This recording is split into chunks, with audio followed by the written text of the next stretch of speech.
किसका दिल नहीं करता किचन में टाइम गुजारने को, बारीक बारीक प्याज काटने को, अदरक लहसुन छील के अच्छा सा मसाला बनाने को, किसी रेसिपी को फॉलो करके घर वालों को खुश करने के लिए। ये सब काम बहुत सी औरतें करती हैं, इनफैक्ट बहुत से मर्द हजरात भी अब तो करते हैं। और कहा जाता है कि कुकिंग तो एक थेरेपी है। ये थेरेपी तभी अच्छी लगती है जब आपको ओकेजनली ये थेरेपी करनी पड़े। अगर हर रोज़ आपको यही काम करना पड़े तो ये थेरेपी से ज़्यादा जहमत लगती है। हेलो एवरीवन, मेरा नाम है Shumaila. Welcome back to another video. तो आज हमारे किचन है बड़ा मसरूफ़, बड़ी हैपनिंग सीन चल रहा है यहाँ पे। एक ही टाइम में दो बर्तन, दो पैन्स में प्याज फ्राई हो रहे हैं। एक में काट के फ्राई हो रहा है, एक में हमने इसको ब्लेंड कर लिया है। तो हो क्या रहा है यहाँ पे आज हमें याद आ रहा था लाहौरी नाश्ता स्लैश पाकिस्तानी नाश्ता। ऑथेंटिक पाकिस्तानी नाश्ते के लिए हमें जाना पड़ना था पाकिस्तान। तो हमने सोचा कि पाकिस्तान का ट्रिप रहने देते हैं, बल्कि ख़ुद ही सुबह सुबह सारी जो रेसिपियां हैं वो इकट्ठी करके पकानी शुरू कर देते हैं। तो यहाँ पे ये जो मसाला बन रहा है ये बन रहा है चनों के लिए, और साइड पे ये जो पैन है इसमें हम बना रहे हैं आलू का सालन। नाश्ते की ये जो मल्टीपल आइटम्स होती हैं ये एक ही साथ पकी हों, गरम गरम सर्व हो रही हों, फिर ही मज़ा आता है। तो इसीलिए यहाँ पे सब कुछ फ्रेश बन रहा है ताकि इकट्ठी सारी चीज़ें सर्व हों, सारे लोग बैठ के खाएं। यहाँ पे तो हम बहाने ढूंढते हैं कि किसी बहाने लोग इकट्ठे हों, और इसीलिए हमें ज़्यादा यहाँ पे कुकिंग करनी पड़ती है बजाय बाहर से चीज़ें लाएँ। वो टेस्ट इतना अच्छा नहीं यहाँ पे मिलता, जबकि पाकिस्तान में बिल्कुल ऑपोजिट है। आप लोगों को इकट्ठा करें, बाहर से नाश्ता करें, आप भी खुश, मेहमान भी खुश। ना आपको सफाई का मसला है, ना आपको चूल्हे के आगे खड़ा होने का मसला है। सब कुछ रेडी टू ईट और अच्छी क्वालिटी का पाकिस्तान में मिल जाता है। लेकिन यहाँ पे घर पे खुद से बनाना, टाइम स्पेंड करना, चीज़ों को मैनेज करना, ये एक टास्क भी है, लेकिन एट द सेम टाइम एक बड़ी अच्छी गेट टुगेदर फैमिली इंटरटेनमेंट भी हो जाती है।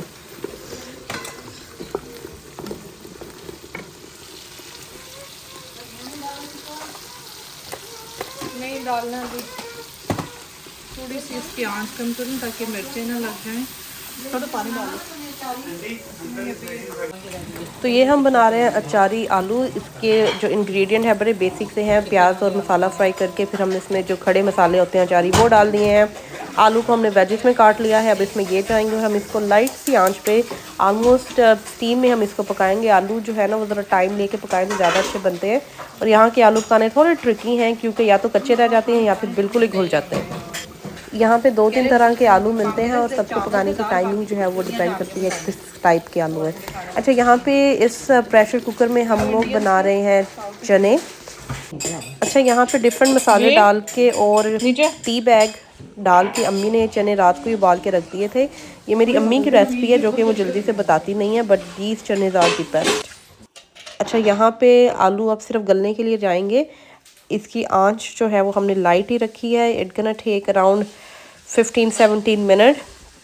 इसको हम चेक कर लेंगे। और यहाँ पे सारा जो प्याज टमाटर का मसाला था वो ब्लेंड करके अच्छी तरह से फ्राई हो गया। यहाँ पे तेल ऊपर आ गया, इसका मतलब है कि मसाला रेडी है। अब हम इसमें चने डालेंगे।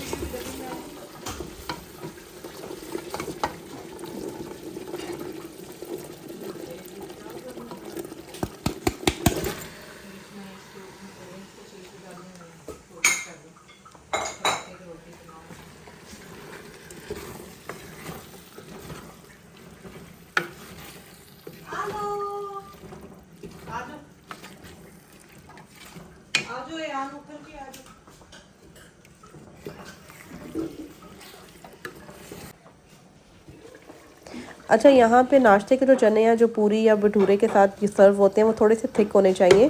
तो इसके थिकनेस के लिए आलू को उबाल के इसमें थोड़े से उबले हुए चने डाल के इसको ब्लेंड कर दिया है। ये पेस्ट इसमें जाएगा जिससे इसकी जो थिकनेस है वो अच्छी सी हो जाएगी। पतले चने अच्छे नहीं लगते नाश्ते में। तो यहाँ पे सालन तकरीबन रेडी है। अब we have to do just make bhature. उसका जो आटा है, जो डो है, वो हमने रात ही बना के रख दी थी। कब इट नीड्स टाइम।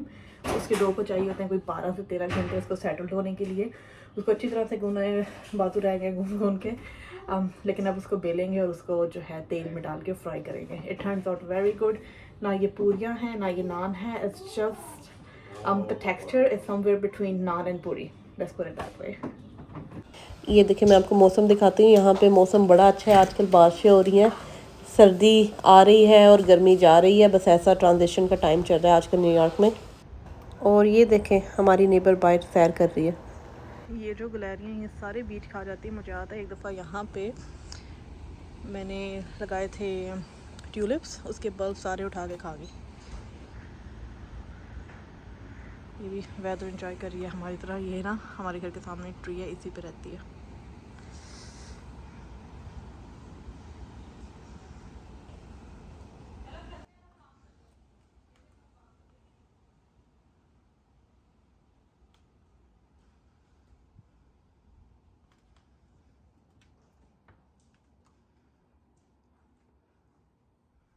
अच्छा, यहाँ पे मैं करने लगी हूँ सफाई। सुबह सुबह सफाई हो जाती है कि आपका दिन जो है वो थोड़ा रिलैक्स हो जाता है। अच्छा, सफाई से मुझे याद आया कि मैं कुछ दिन पहले ही रैंडमली मैंने एक पाकिस्तान का बड़ा फेमस मॉर्निंग शो है वो मैं सुन रही थी, और उस पर जो गेस्ट बैठे थे वो ये बात कर रहे थे कि बाहर के मुल्कों में, अमेरिका यूरोप में तो सफाइयाँ करना बड़ा आसान है, वहाँ पे वैक्यूम है, वहाँ पे आप आराम से सफाई करें, कोई मसला ही नहीं है। ये बातें वाकई अच्छी लगती हैं जब आप सिर्फ सुन रहे हो या देख रहे हो, लेकिन जो लोग अमेरिका में रहते हैं उनको पता है कि जितना ये आसान लगता है इतना आसान है नहीं। मैं आपको बताती हूँ कैसे। पहले तो आप 400-500-600 डॉलर लगाएं मशीनें खरीदने थे, चाहे वो वैक्यूम है, मॉप है। फिर आप इतने पैसे लगा के आपको मेंटेनेंस भी करनी है चीज़ों की, आपको मेक श्योर करना है कि आपके वैक्यूम मॉप जो हैं वो सही कंडीशन में काम करें, आपको उनकी केयर करनी है, उनकी सफाई करनी है, उनके फ़िल्टर चेंज करने हैं। तो लगता तो इजी है ये काम करना, लेकिन जब आप अपनी सेविंग से इतनी महंगी मशीनें खरीदते हैं और उनको मेंटेन रखते हैं, this is a lot of work versus आप झाड़ू और दूसरी चीज़ों में इतनी आपको इन्वेस्टमेंट नहीं चाहिए होती। इन्वेस्टमेंट के अलावा पाकिस्तान में हाउस हेल्प रेडिली अवेलेबल होती है, तो आपको बहुत एडवांटेज है इस चीज़ का। हाउस हेल्प यहाँ पे भी मिल जाती है, लेकिन जितने शायद आप कमा रहे हैं उससे ज़्यादा हाउस हेल्प आपको चार्ज करती है। रफली मैं आपको अगर बताऊँ, आप अगर किसी क्लीनिंग लेडी को अपने घर पे बुलाते हैं सफाई के लिए, पर hour they can charge up to $25 to $35 per hour. और आपका अगर 2 बेडरूम 3 बेडरूम अपार्टमेंट है या घर है, easily they take 4 to 5 hours. तो आप मल्टीप्लाई कर लें कि कितना आपको पे करना पड़ेगा एक दिन की सफाई के लिए। सो ये बड़ा रॉन्ग एक कॉन्सेप्ट है, या इस चीज़ को बड़ा इजी लिया जाता है कि बाहर के मुल्कों में काम आसान है करने। उनको नहीं पता जो एक तो इन्वेस्टमेंट है, ऊपर से जो हेडेक है चीज़ों को मेंटेन रखें। अगर कोई चीज़ ख़राब हो गई है, फिर आप जो है इनकी कंपनी को कॉल करें, कोई चीज़ वारंटी में है नहीं वारंटी में, और फिर दोबारा से वो चीज़ ख़रीदें। और जितनी यहाँ पे लेबर महंगी है, ऐसा भी नहीं है कि आपकी इलेक्ट्रॉनिक्स कुछ भी चीज़ ख़राब हो गई है तो आप उसको रिपेयर करवा लें। You literally have to buy everything again अगर कोई चीज़ ख़राब हो जाती है और वो वारंटी में नहीं है। तो यहाँ पे क्लीनिंग टूल को ख़रीदना, सेलेक्ट करना, उसको मेंटेन रखना एक पूरा ऐसा टास्क है जिसको आपको मैनेज करना पड़ता है। You have to be mindful about those things. अच्छा, ये देखें यहाँ पे साथ साथ मेरी सफाई भी हो गई है, सालन भी सारे रेडी हो चुके हैं। अब जो एक चीज़ रहती है वो है हलवा, और जो डो हमने बना के रखा हुआ था भटूरे का, उसको फ्राई करना है। तो हलवा और भटूरे बनाने से पहले सिर्फ किचन की सफाई रह गई है, बाकी सारी सफाई कंप्लीट है। अच्छा, भटूरे हमने पहली बार यहाँ पे इंडियन रेस्टोरेंट में ट्राई किए थे, उसके बाद we started looking into this recipe, और फिर मेरी ये बहन की रेसिपी है, उसकी स्पेशलिटी है एक्चुअली ये। वो क्या करती है कि डो रात को ही गूंद के रख देती है मिनिमम 6 आवर, ताकि वो अच्छी तरह से ग्लूटन उसमें डेवलप हो जाए। और उसका जो टेम्परेचर है, जो वो टेम्परेचर मेंटेन रखना पड़ता है आपको थ्रू आउट द नाइट और द आवर्स, वो फ्रिज में नहीं जाता, बल्कि हम उसको बाहर ही रखते हैं। यहाँ पे तो टेम्परेचर ठीक है घरों में, लेकिन अगर बहुत ज़्यादा गर्मी हो तो फिर आप उसको बाहर नहीं छोड़ सकते, क्योंकि वो आटा जो है, वो जो डो है, उबल के ख़राब हो जाएगा। So you won't be able to enjoy bhature. या फिर कभी ऐसा भी होता है कि बहुत गर्मी हो जब, तो हम उसको अर्ली मॉर्निंग गूंद लेते हैं एटलीस्ट 6 आवर मिनिमम, और फिर हम उसको ब्रंच में या फिर दोपहर में बना लेते हैं। तो सफाई तकरीबन कंप्लीट है, यहाँ पे सिर्फ किचन ही रह गया। तो मैं किचन में वैक्यूम रह गया है, वैक्यूम के बाद साथ साथ मैं माप कर दूँगी। अच्छा, वैक्यूम की सिलेक्शन करते हुए ना यहाँ पे आपको देखना पड़ता है कि कौन सा वैक्यूम हार्डवुड फ्लोर के लिए अच्छा है, कौन सा वैक्यूम कारपेट या रग के लिए अच्छा है। तो ये सारी चीज़ों को भी दिमाग में रख के जो है वो क्लीनिंग टूल्स होगी, क्लीनिंग सप्लाईज होगी, ये सब चीज़ों को आपको लेना पड़ता है।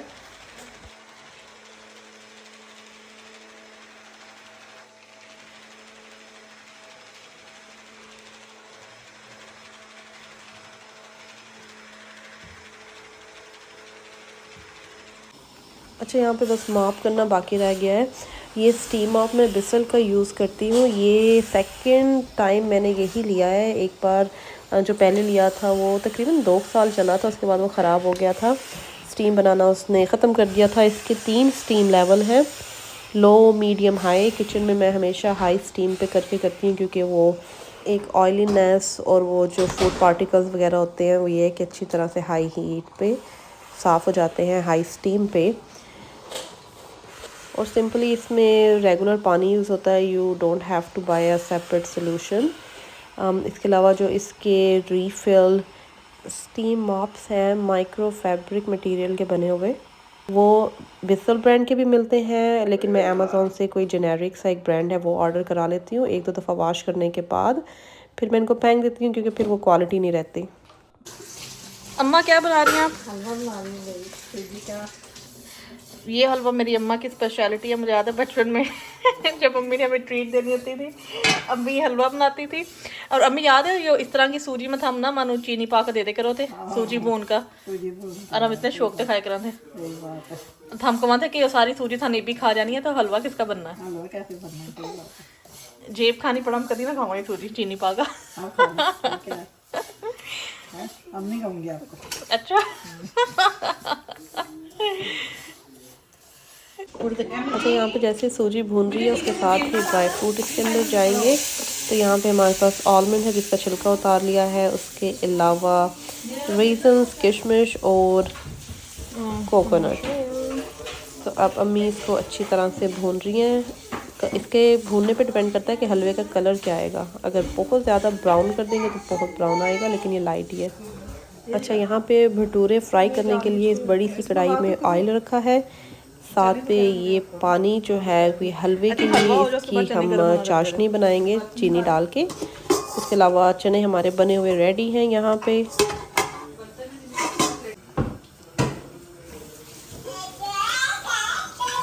मामा इसमें क्या डाले? Brown sugar?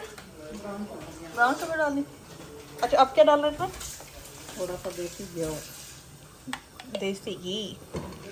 देसी घी। That reminds me of Mark. तो यहाँ पे पानी, उसके अंदर चीनी डाल दिया है हमने, यहाँ पे ब्राउन शुगर यूज़ की है। और अब इसमें जा रहा है ये देसी घी।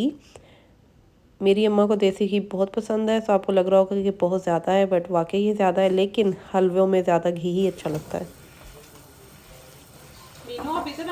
इलायची का डालिए में। हो गया तेल गरम?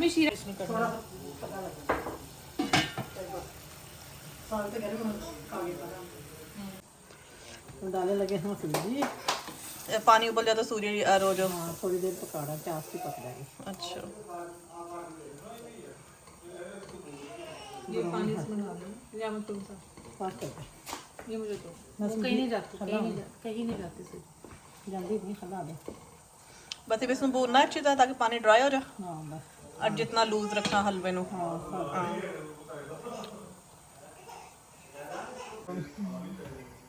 चलो सड़ा का करा लगी। ज़्यादा सूजी भून दो ना, फिर ज़्यादा ब्राउन डार्क ब्राउन हो जाए। मजा नहीं आने को। आई थिंक यो कलर ठीक है, जरा गोल्डन सा लाइट ब्राउन।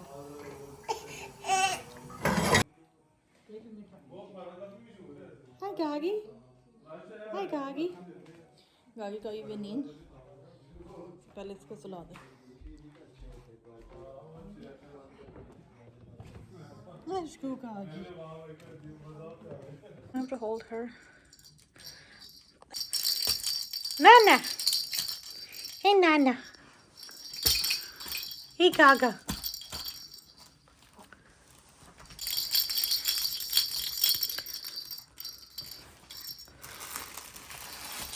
Excuse me.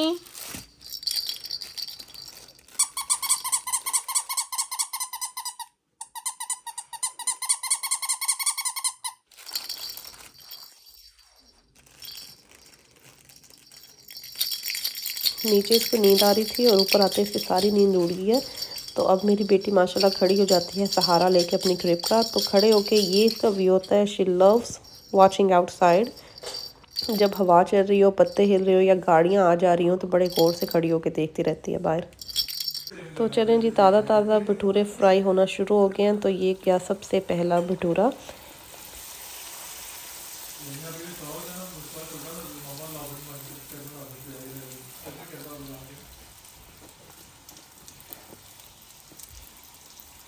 ऐसे ज़्यादा ब्राउन हो जाता है ना।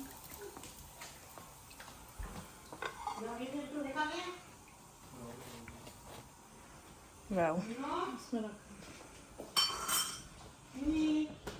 मीनू आ रही है किचन में भाई।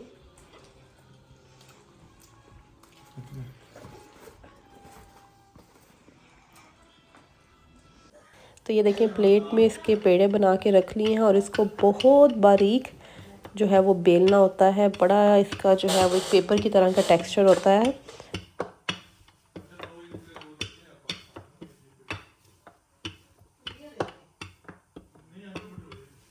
और उसकी ट्रिक एक ये है कि ऑयल को जो है वो एक्सट्रीमली हॉट होना चाहिए, नहीं तो वो फूल के नहीं आएगा।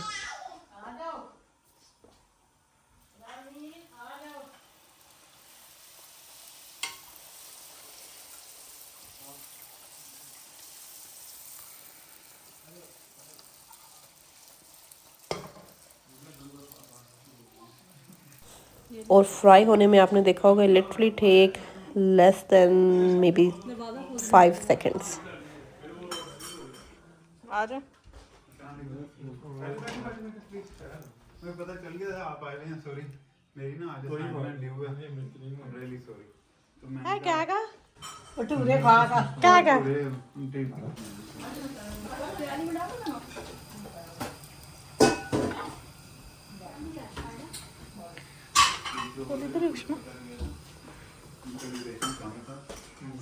अगले साल में शुरू होगा।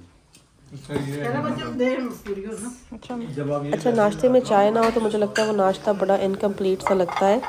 तो अब हम बना रहे हैं पिंक टी या कश्मीरी चाय। ये हम लेके आए थे, इंस्टेंट गुलाबी चाय है ये, एक इंडियन स्टोर से, लेकिन एक्चुअली ये बनी रावलपिंडी की हुई है, पाकिस्तान की है।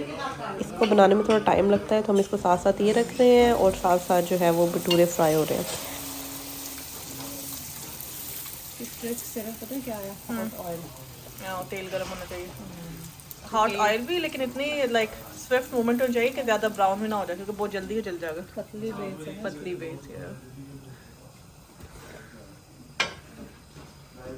और पूरी दो मुझे। इधर दूँ कि टेबल पे कहाँ खानी है आपने?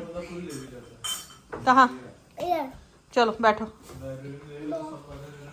दो मुझे पूरी सारे खा जाऊंगा। सारे खा जाओ, चलो बैठो, सिट डाउन। खाना भी हलवा थे।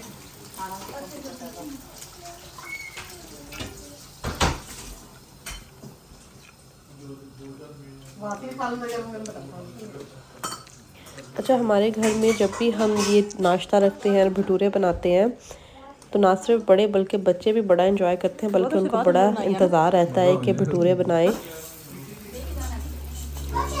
रोए ना, बस ये है, तंग ना करे। हाँ, ज़्यादा I don't want to eat it. You done?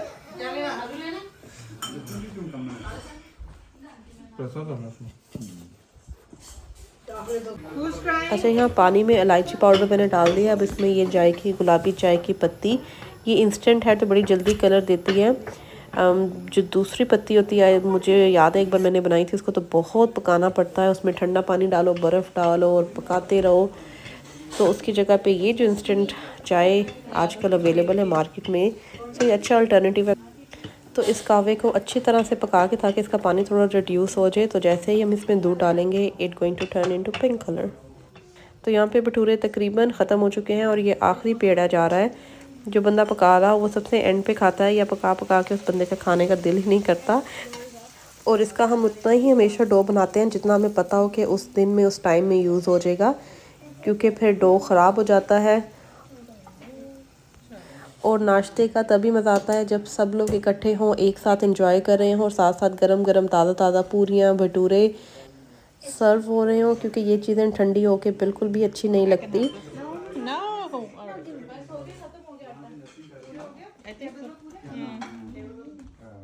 Filipino से जहाँ आके जो भी कर रहा रहते थे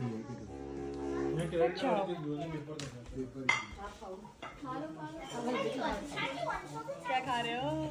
हलवा पूरा। हलवा पूरा डालो, हलवा पूरा। Pature, pature, pature, pa pa pa. Pa pa pa.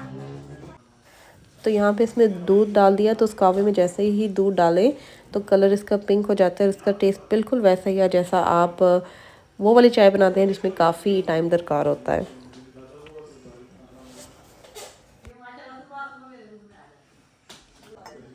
और इसको अब मैंने यहाँ कपों में निकाल दिया है। ये चाय अगर जब भी आप बनाएं इसको जो है फुल फैट मिल्क में बनाना चाहिए, क्योंकि ये थिक चाय अच्छी लगती है। पतली चाय या कम दूध अगर इसमें डालें तो इसका टेस्ट बिल्कुल भी अच्छा नहीं आएगा। So there you go, it's ready to serve.